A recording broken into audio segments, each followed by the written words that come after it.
La première dame Haji Aïssata Issoufou a présidé ce jour les activités entrant dans le cadre de la célébration de la journée internationale de la jeune fille à Dosso.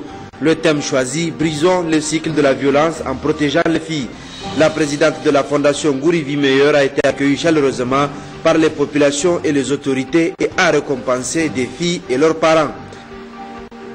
En déplacement également, le ministre de la Justice, Garde Somarou Amadou à Zender, ce dernier en compagnie de ses représentants régionaux a visité les différents services relevant de son ministère.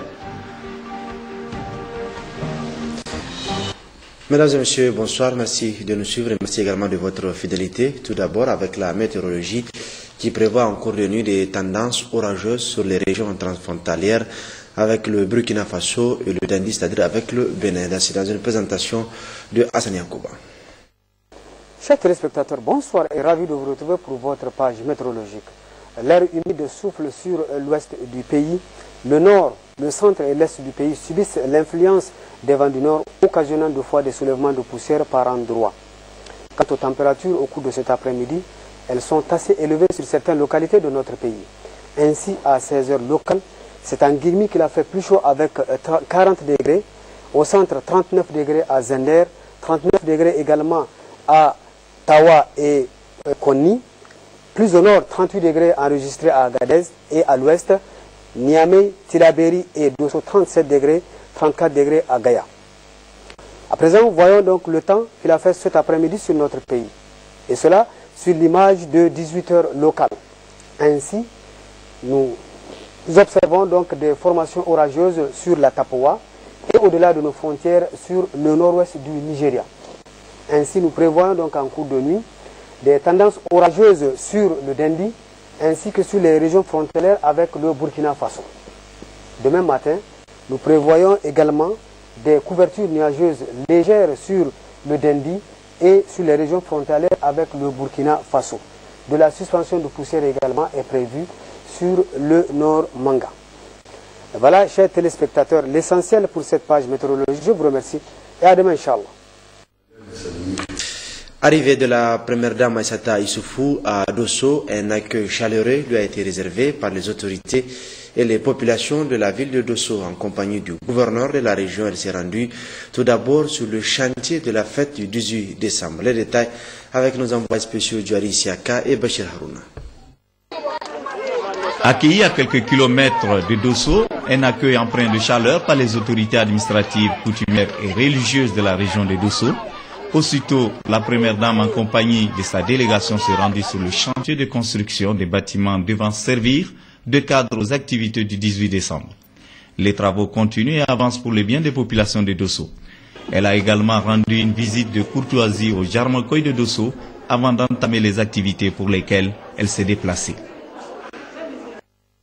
Restons dans cette région où la première dame Haji Aïssata Issoufou a pris part à Dosso aux manifestations entrant dans le cadre de la commémoration de la journée internationale de la jeune fille. Sa fondation Gourivi Meilleur a récompensé des élèves et leurs parents qui œuvrent pour le maintien de leurs filles à l'école. Ensuite, elle a visité le lycée Saroné à Mongou et le centre hospitalier régional de Dosso, équipé en matériel informatique par la fondation Gourivi Meilleur. Djouari Isiaka Kombari et Bachir Harouna.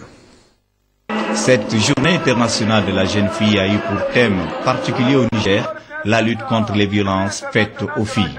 La situation de la jeune fille au Niger est préoccupante. La jeune fille est victime des abus, de violences de toutes sortes. On peut citer en exemple les mariages précoces, les mariages forcés, le refus d'escolarisation. À Dosso, cette année, c'est un engagement en faveur des droits des filles. La situation des filles ne pourrait être améliorée sans une plus grande implication positive de tous les acteurs concernés par la question.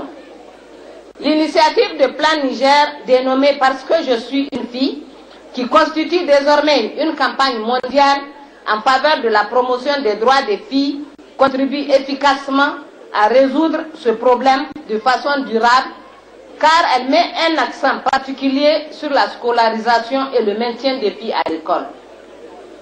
Aussi, cette campagne vient à un moment où le gouvernement de la 7e République a fait du bien-être de la jeune fille et de la femme l'une de ses priorités. Car l'investissement pour le développement des filles et des femmes a un impact positif sur la réduction de la pauvreté et est bénéfique surtout pour leurs familles, leur communauté et leur pays. Le changement en faveur des filles ne peut s'accélérer que si nous tirons profit de la synergie qu'offre une action collective. La Fondation Guri Vie Meilleure, dont la présidente est marraine de cette cérémonie, a récompensé les élèves qui se sont distingués et les parents qui œuvrent pour le maintien de leurs filles à l'école. Les parents et les leaders doivent s'investir pas seulement pour encourager l'inscription des filles à l'école, mais surtout pour les encourager à y rester le plus longtemps possible. Je lance un appel solennel et pressant pour que chacun, dans sa sphère de compétences, fasse en sorte que la jeune fille s'épanouisse pleinement et que le Niger soit au rendez-vous de l'équité et de l'égalité du genre. À l'école normale de Dosso, la Fondation Guri Vie Meilleure, qui œuvre pour l'amélioration de la qualité de l'éducation en promouvant l'excellence et l'accès aux nouvelles technologies, a décidé d'équiper une salle en matériel informatique à l'intention des enseignants, c'est-à-dire les formateurs de l'école normale de Dosso. Au lycée Saraounia Mangou, une salle d'informatique aménagée et équipée a été inaugurée et mise à la disposition des élèves. Toujours au lycée, une bibliothèque a été aussi équipée. Des ouvrages littéraires et scientifiques sont désormais disponibles. Au centre hospitalier de Dosso, la première dame Aïssata Issoufou avait fait don à cet hôpital des médicaments d'une valeur de 15 millions de francs CFA et équipé leur cuisine en matériel. Ce sont toutes ces actions de la Fondation Guri Vie Meilleure que la première dame Aïssata Issoufou est allée constater. Et c'est sur ce tour d'horizon des activités de la Fondation que la première dame Aïssata Issoufou a pris congé de la cité légendaire de Jarmakoy. Restons à l'intérieur du pays, en mission, cette fois-ci dans la région de Zender, le ministre de la Justice, Garde des Sceaux, porte-parole du gouvernement, Marou Amadou, a effectué une série de visites dans les différents services relevant de son département ministériel, Garbaman Kabiru et Ali Abou.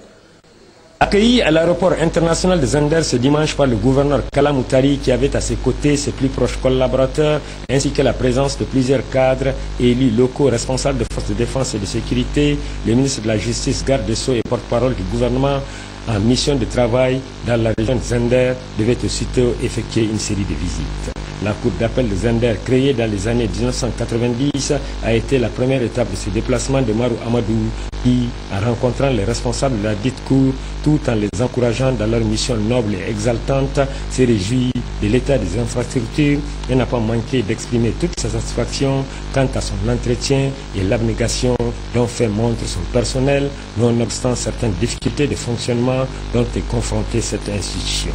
Idem en ce qui concerne le tribunal de grande instance datant des années 1950 qui tient encore et où les différents compartiments ont été visités par le ministre Marou Amadou qui n'a pas manqué, tout comme il l'a fait à la cour d'appel, de revenir sur les réformes et autres efforts que les autorités de la 7e République déploient afin que la justice nigérienne redore son blason pour être une justice équitable et juste au service exclusif des justiciables. La maison d'arrêt de Zender, qui date d'avant l'indépendance, avec ses 423 détenus condamnés comme prévenus pour une capacité de 500 places, a également été visitée par le ministre de la Justice qui a bien voulu connaître son fonctionnement, l'état des locaux, la santé de ses pensionnaires et leurs conditions de vie. L'un dans l'autre et au regard des résultats on ne peut plus satisfaisants, c'est un motif de joie et de satisfaction qui ont animé le ministre de la Justice qui cependant a tenu à exhorter les pensionnaires à plus de responsabilité, d'amour de soi et de bon sens en bannissant à jamais la récidive. Les activités génératrices de revenus au profit des détenus a fortement retenu l'attention du ministre Marou Amadou qui n'a pas manqué de remercier les bonnes volontés qui ne cessent de s'investir pour la réinsertion socio-professionnelle des détenus. Le ministre de la Justice devait boucler ce déplacement par une visite de courtoisie au sultanat du Damagaram afin de présenter ses respects au sultan Aboubakar Sanda Oumarou, les salutations et tous les encouragements des autorités de la 7e République, au premier chef, le président de la République, Issoufou Mahamadou. En prélude à la 6e édition du mois de la parenté à Plaisanterie, le ministre de la Culture, des Arts et des Loisirs a animé Un point de presse ce matin à son cabinet, il s'agissait pour Ousmane Abdou d'annoncer les festivités de ce mois dont le lancement interviendra le 17 octobre prochain à l'arène des Jeux traditionnels de Niamey. Des précisions avec Abdrazak Amadou et à côté Ouaggarassane. L'expression de la parenté à plaisanterie est une pratique ancestrale, un phénomène de société bien connu de tous au niveau de la sous-région et même au-delà d'ailleurs, qui a cette particularité d'utiliser la passerelle culturelle pour d'abord rassembler, ensuite divertir et enfin transmettre des messages d'entraide sociale, des messages d'affirmation de soi, mais aussi des messages de la fierté d'appartenir à une même communauté. Bref, tout facteur qui concourt à l'épanouissement des peuples. Le thème retenu cette année, c'est la transmission des vertus de la parenté à plaisanterie aux générations futures. Le lancement est prévu pour le 17 octobre prochain, le vendredi, à 16h, à l'arène de lutte traditionnelle. Les manifestations se dérouleront dans un premier temps ici même à Niamey, au centre culturel Oumar Ganda, et par la suite à l'intérieur du pays, à savoir Tirozérine pour la région d'Agadez, Maïné-Soroa pour celle de Difa, Magaria pour la région de Zender, pour la région de Maradi ce sera Tessawa, Elela pour celle de Tawa, pour la région de Dosso ce sera Gaïa, Tera pour la région de Tilaberi. Et enfin, c'est la commune numéro 5 qui va abriter les manifestations au titre de la région de Niamey. Le monde entier a célébré hier samedi 11 octobre 2014 la journée internationale de la jeune fille. À l'occasion, l'association des anciens parlementaires juniors a organisé ce matin une journée d'échange pour célébrer à leur façon cet événement. C'était en présence du président du réseau en charge des questions relatives aux droits de l'enfant et du Parlement des jeunes, de la représentante de l'UNFPA et de la présidente du Parlement des jeunes, Ismaël Loda et Youssouf Suleiman.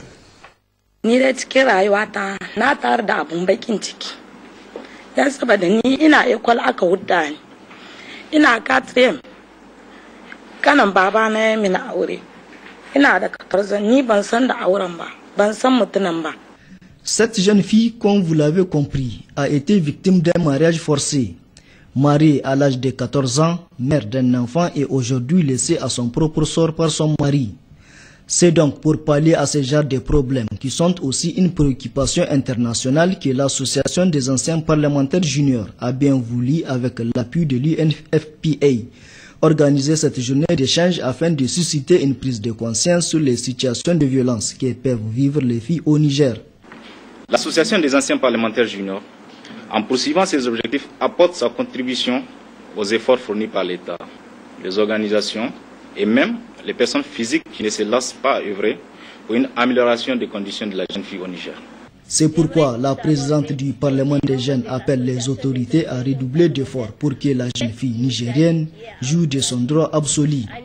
Pour la représentante de l'UNFPA, le Niger présente un fort taux de croissance dans ces domaines, avec 78% des filles mariées avant l'âge de 18 ans, 44,8% des femmes de 20 ans à 49 ans sont mères à l'âge de 18 ans, 8,7% ont déjà donné naissance à un enfant avant l'âge de 15 ans.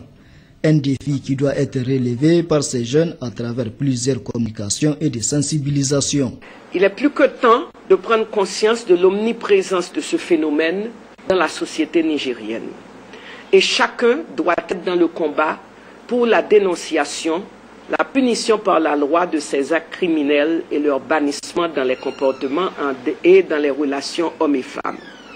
À l'issue donc du débat, les participants vont essayer d'échanger sur les questions liées à ce.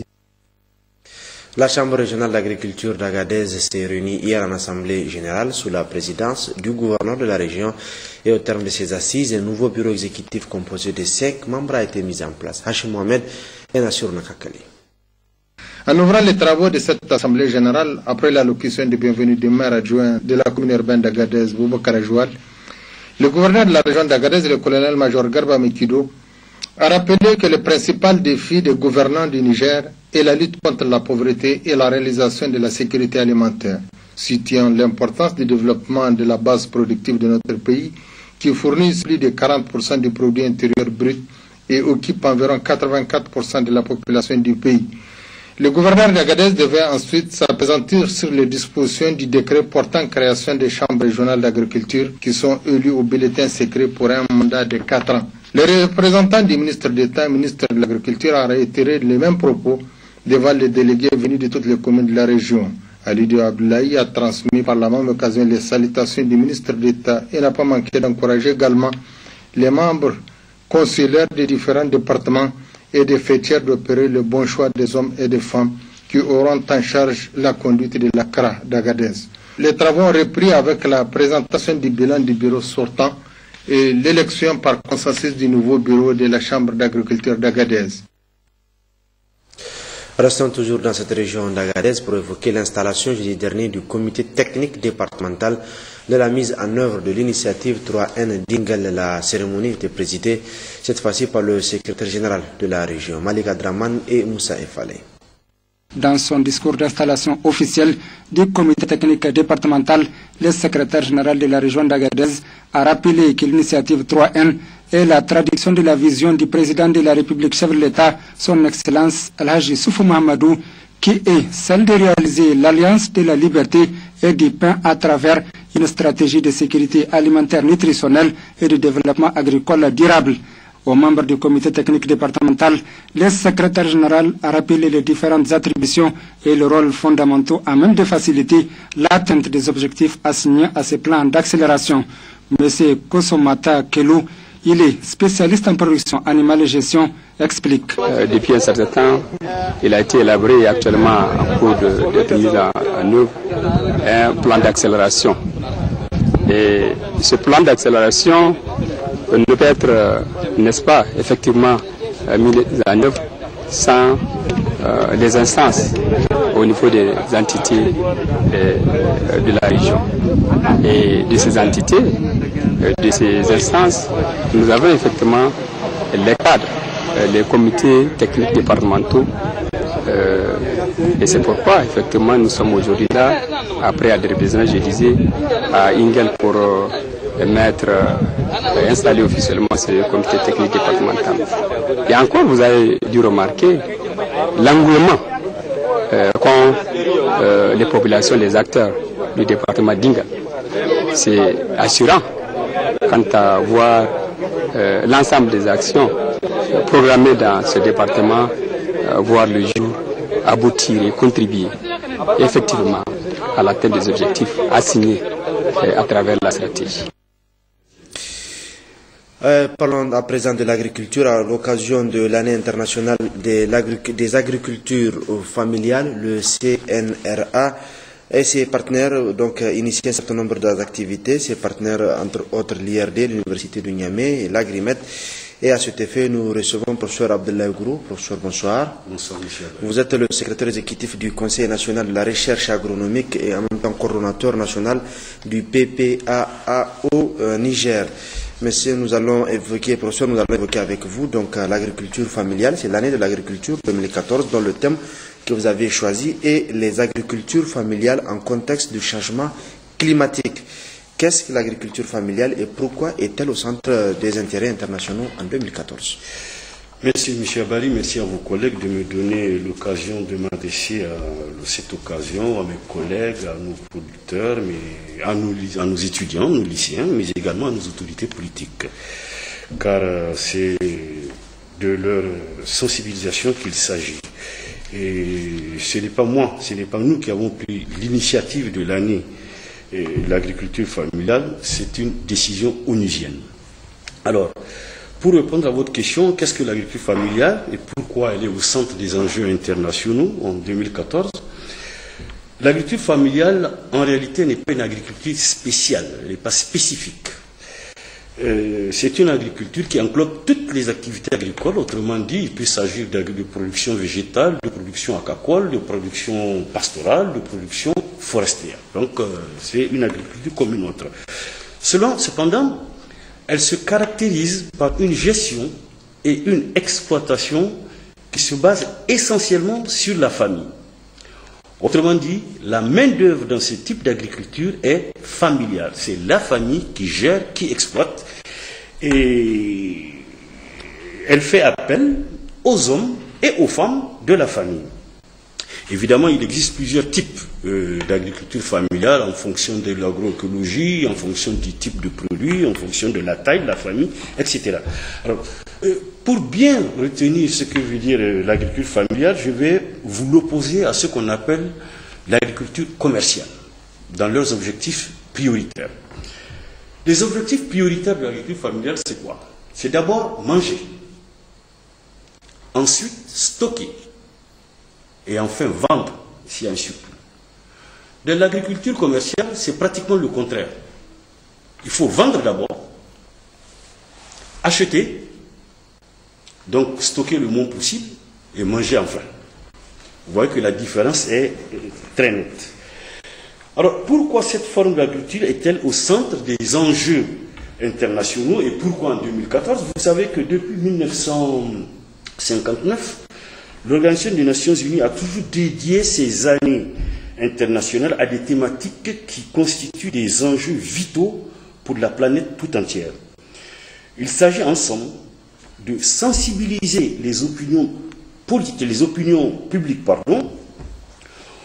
aux grands enjeux de développement qui correspondent aux objectifs de la Charte des Nations Unies et qui peuvent revêtir ainsi un caractère politique, un caractère environnemental, un caractère social ou un caractère humanitaire. Ça, c'est les enjeux. Ça, ce sont les... pourquoi elle se trouve au centre cette année internationale de l'agriculture familiale. Pourquoi le choix par les Nations Unies de l'agriculture familiale. Voilà.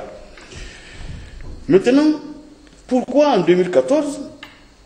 Vous savez que depuis les années 2008-2010, avec les crises alimentaires ça et là, qui sont liées soit à des situations climatiques, soit à des conflits,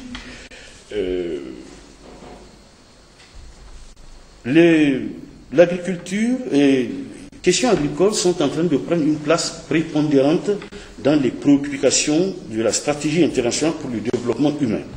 Notamment avec le changement climatique et autres. Maintenant, à ce propos, vous avez choisi donc 2014 pour les agricultures familiales. Quels sont les résultats attendus? Alors, avant de parler des résultats attendus, parlons des enjeux d'abord. Il s'agit fondamentalement, lorsqu'on fait une année, on dédie une thématique à une année, il s'agit pour la communauté internationale, à travers cette année de l'agriculture familiale, d'insister sur le rôle éminemment important de cette agriculture familiale dans le développement agricole, la réduction de la faim et la réduction de la pauvreté. En effet, il faut savoir que l'agriculture familiale concerne plus d'1 milliard de la population du monde entier.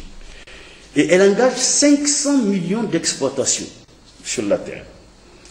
C'est le modèle le plus répandu d'agriculture, type d'agriculture. Et elle produit 70% de la production alimentaire mondiale. Autre élément de son importance, c'est que c'est un type d'agriculture qui permet de préserver les produits alimentaires traditionnels. Elle contribue à une alimentation saine et équilibrée. Elle conserve la biodiversité agricole mondiale et elle peut stimuler les économies locales. C'est ça son importance. Et quels sont les résultats attendus à travers ces différentes activités que vous comptez mener, notamment cette année 2014, qui est l'année internationale de l'agriculture familiale? Eh bien, nous devons pouvoir sensibiliser les pouvoirs publics, les enseignants-chercheurs, les étudiants, les producteurs, et nous devons pouvoir faire en sorte que les producteurs trouvent des cadres de dialogue pour pouvoir promouvoir ce type d'agriculture qui, je vous le répète, fournit 70% de production alimentaire mondiale. Au Niger, on peut dire que nous faisons à 99,99% de l'agriculture familiale. Donc il faut promouvoir cela. Il s'agit de le développer, mais quelles sont les manifestations que vous prévoyez d'organiser ici au Niger pour atteindre ces objectifs? Alors, les objectifs spécifiques d'abord, il s'agit d'apporter un appui à l'élaboration de politiques agricoles, environnementales et sociales qui soient favorables à cette agriculture familiale. Ensuite, il faut produire des connaissances, il faut produire des technologies, il faut savoir les communiquer, il faut savoir les diffuser pour que cette agriculture familiale se développe. Il faut mieux comprendre les besoins et les contraintes des familles qui pratiquent ce type d'agriculture. Et il faut créer des synergies pour renforcer le développement durable. Et donc, qu'est-ce que nous allons faire? Nous allons faire à partir du mois d'octobre des manifestations, et ce, jusqu'en octobre. Nous allons faire des projections des films sur cette thématique. Jusqu'en décembre. Jusqu'en décembre. Ça va durer de demain, 13 octobre, jusqu'en fin décembre, mais pas tous les jours. Mais nous aurons des activités qui sont donc des projections de films sur la thématique, des expositions qui commenceront dès demain à partir de 18h. Nous allons faire des conférences, nous allons inviter des conférenciers nationaux ou internationaux, nous allons faire des tables rondes, nous allons faire des sorties avec des étudiants ou des lycéens pour qu'ils aillent voir des sites de production d'agriculture familiale et les sensibiliser ainsi à la question. Et c'est pour ça que je lance un appel pour qu'ils viennent tous dès demain à l'exposition qui sera faite au Centre culturel français, franco-nigérien pardon. Les activités vont-elles se limiter au niveau de la capitale ou même l'intérieur du pays sera concerné? Excellente question. Elles se dérouleront à Agadez, elles se dérouleront à Zender, elles se dérouleront à Myria également.